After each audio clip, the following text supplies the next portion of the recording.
Yeah, this is all on the test track, so that's why there is no one else. It's not, that's... It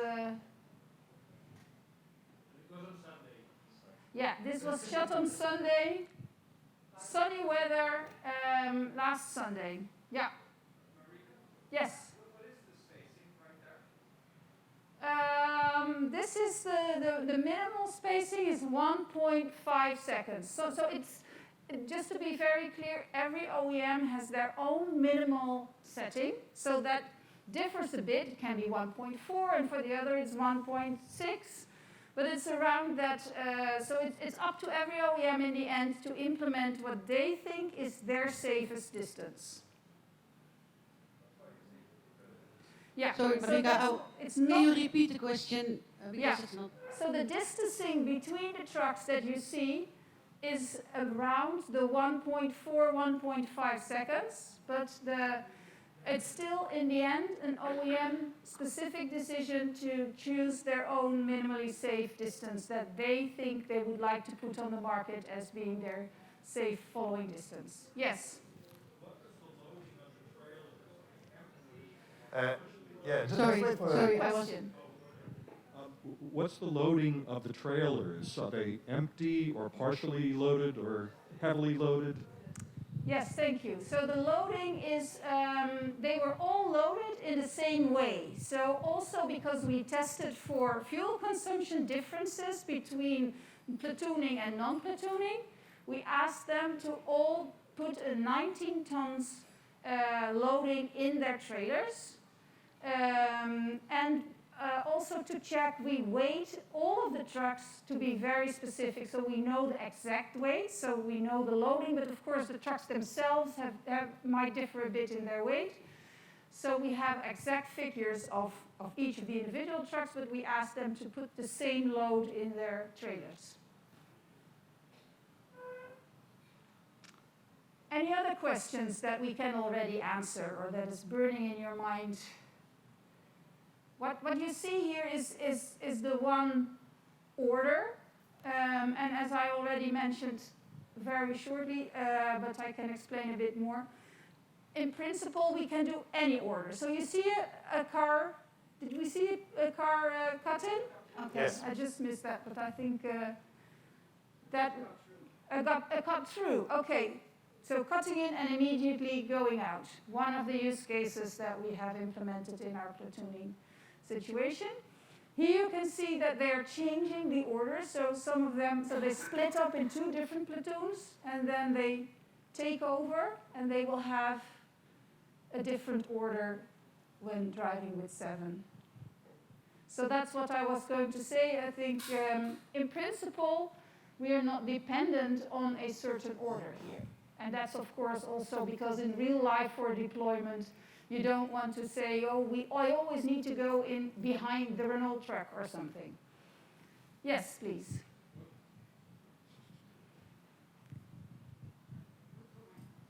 What's the maximum number of trucks in a platoon? At this moment, we have it now for 7, and that's actually only a practical reason because we are with 7 trucks, 7 OEMs showing this. So that's now the maximum that we make this work, but it's not a fixed number. We can do less, and we didn't try more. That's the honest answer, but that doesn't mean that we couldn't do more. No. Yes? The reason I'm asking is because the first truck is sending a signal to the other trucks. Is it sending to the last truck, or is it sending to the truck behind him, and that truck is sending it to the truck following? It's like that, as you just said. So it's sending its message to the truck behind, which is sending. So it's going one by one, and back forth again. Delia, correct me if I'm wrong, but the signal is also going from back to 4, and from 4 to back. And what will happen when We a normal participated car in the is main coming work in between? packages, Because there's so so much starting space from in the between. I definition would of love to platooning, go so into levels, how the maneuvers Yeah, should so be, what how will the happen when platoon, the another convoy car should comes look in? like, That is- and that then is to the actually- it will implementation happen and all to the time, testing. on So the the main normal work road. packages, That's I would say, completely true. of the You call that project. a Well, cutting of a without vehicle. COVID, You can I even would do have said, so to put all the so OEMs it, together so- and to so the define way we and find an implement alignment is that on the how platoon the trucks convoy should work, the multi-brand automatically platooning increase should their work. distance But with to the COVID- safe 1.5 seconds that we have aligned with around that time. But when it cuts out, the platoon comes back together. So the cars can come in and we make the space for them, and then they close the gap when it's possible again. Hello, yes, my name is Wen. I'm from Volvo. I'm a project leader. Just want to compliment what Marika said with some technical descriptions. So when we have a cut-in or cut-through, so the system will try to maintain the safe distance, meanwhile maintain the platoon status as much as possible. By that, it means that it will look at it from not only V2V communication perspective, but also from a multi-sensor fusion perspective. Means different sensor will give different support regarding if the platoon can be maintainable or not. So in case we're not able to maintain the platoon, and after the cut-in vehicle has left the platoon, it depends on if we are able to be in a status where we are able to join the platoon again, we will try to join automatically, or we will keep ourselves as a second platoon that has been split by the cut-in vehicle. Yeah, so that's depending on the situation. If it's better to keep it split in like a group of 3 and a group of 4, depending where the cut-in vehicle was, or it joins automatically back together. Yes. Yes. When you are talking about the platooning is opening automatically, what is the level of automatization? Because you said platooning is a support function. And a side question is, which information is going from the bus scan to the box ensemble and from the box to the bus scan? Or is there no communication with the bus scan? Let me start with the first one. That's the easier one for me. How it is done, this increase of the gap when we have a cut-in vehicle, that is done by automatically a decrease of speed of the following truck. So in principle, the driver is supervising, but it doesn't have to do anything. So it decreases and can increase the speed within certain limits, of course. It cannot do an emergency brake. It is gradual decreasing the speed. The one about the communication between the CAN bus and our platooning system, maybe I let Delia answer that. Yes. First of all, we have to realize today what we see are prototype systems. So these are really the first systems implemented, or maybe the second or third, because it's the third platooning project they are working on. But these are not production ripe systems. So there are indeed connections between the CAN bus and the vehicle. Mostly there's a real-time computer in between. Real-time computer is connected to the vehicle systems, and it's also connected to the communication unit. Was that the question you asked? Okay. Good, thank you. And maybe I can also jump in with one question. We all love it. Legislation. How much has legislation in different countries impacted the work that we have been doing in ENSEMBLE? It impacted it, well, let's say we had to look in, for example, rules like distancing between trucks. And that is not at all actually all the same in all European countries. So what we did then is then looked at what will be applicable, what is a good implementation that will fit all of the countries. So, and that will actually then be, that gives us the same flexibility, I think, to increase and decrease the gap when you enter a country where the rule is a bigger gap, for example. So the legislations in that sense did influence it in the sense that we needed to try to be flexible to adjust to the rules in any of the European countries. that's also why it's still a support function, because it's easier for the driver to realize I'm now in France and the rule is here to do this, so I can make sure that my truck in the platoon is following that rule. In the end, he's responsible to follow the local rules there. The systems have different settings, so the driver can choose a larger following distance. Yeah. And the same goes for speed limits, that there are small differences in Europe as well. What is the same, I guess, everywhere in Europe is that it's still not allowed to take the drivers out of the following trucks. So that is something that we are just practically also, that there was another reason that we just couldn't show you in real life.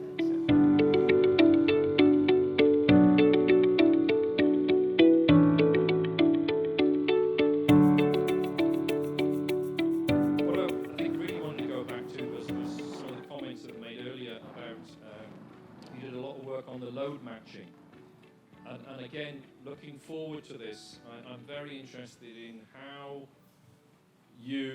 what your business case is and how you plan to think about platoons, particularly in hilly areas where some trucks naturally will travel slower than others or faster than others. Yes.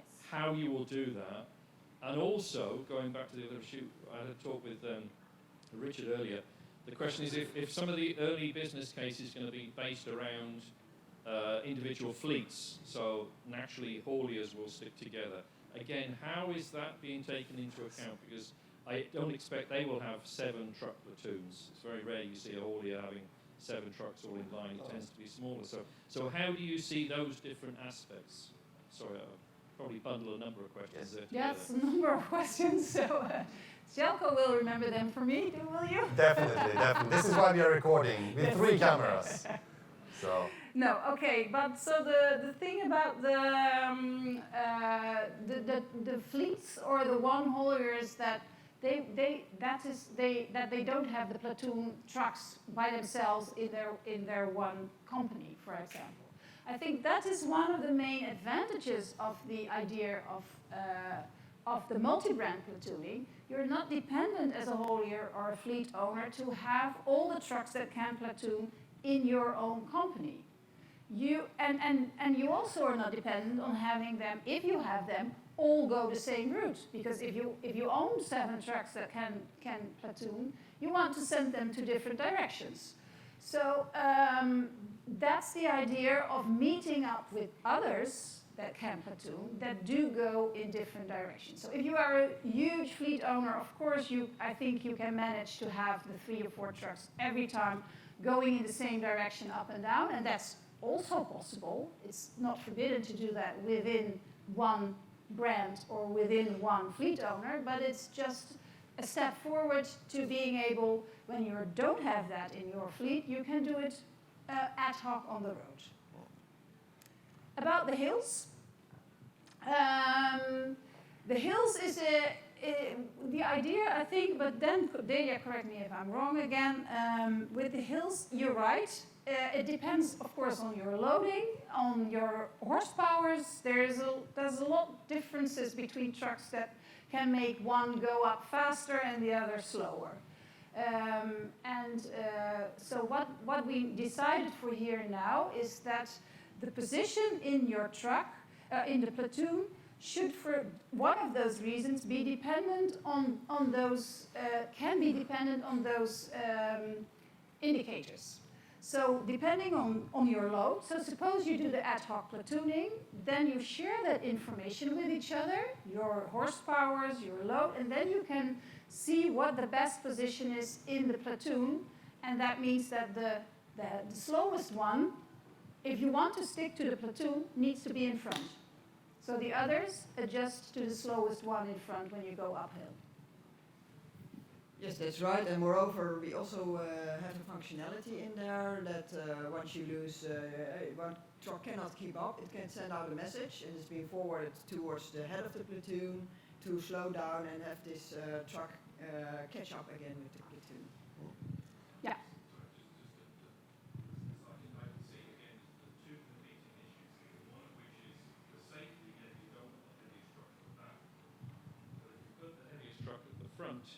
Then the truck is always going to be, shall we say, at the suboptimal speed. So the platoon is always going to be at the suboptimal speed, which is going to ruin your business case. We will see. That is a good point. If it will ruin your business case, I'm not sure it will, because slower driving is again also saving more fuel, for example. So there is a balance, and I agree with you that the answer is not totally clear at this moment, and it's going to be a balance. Then there is the idea, but we didn't work that out, but I think it's still a nice idea to have the monetary exchange as well. When you make a platoon ad hoc, you could implement a service saying, okay, you have more benefits of being in position 3 in that platoon because of your logo, and I have less benefits. We can have a monetary compensation and with that, and exchange that within the whole platoon. So that's one of the ideas that could come with it. Yes. We haven't implemented it, but I think it will help the business case in the end. Indeed. Now, we are going to have one more question, because the gentleman over there has been waiting for quite some time. Thank you for your patience. And after that, we are going to listen to the interviews and coffee break. Okay. So, Frank, please save your questions. We are also going to continue discussion. Yes, please. Okay. I would like to know who is making the decision. Is that the software of the platooning or the driver making the decision? Which decision to start a platoon? To start the platoon? Yeah. To change the order in the platoon? To start the platoon, I think you are an individual truck, and you can send a join request. I would like to join with you or with another already existing platoon. And so then it's the driver that initiates the join request, but the join request itself is a computer language that goes between the trucks. Okay, but who is deciding then that truck is allowed in the platoon? Then I put that we thought a lot of that, so we have a very smart answer to that, I think. Yeah. Well, we indeed had a lot of talks about that, and the driver has one thing: he can switch the system on or switch the system off. When the switch system is on and it means another truck, it will automatically try to join. If the driver does not want that, he has to switch the system off. And that also holds the same for the truck being joined. The truck doesn't want to be joined, then it should switch the system off. We try to be as fair to everybody on the road as possible.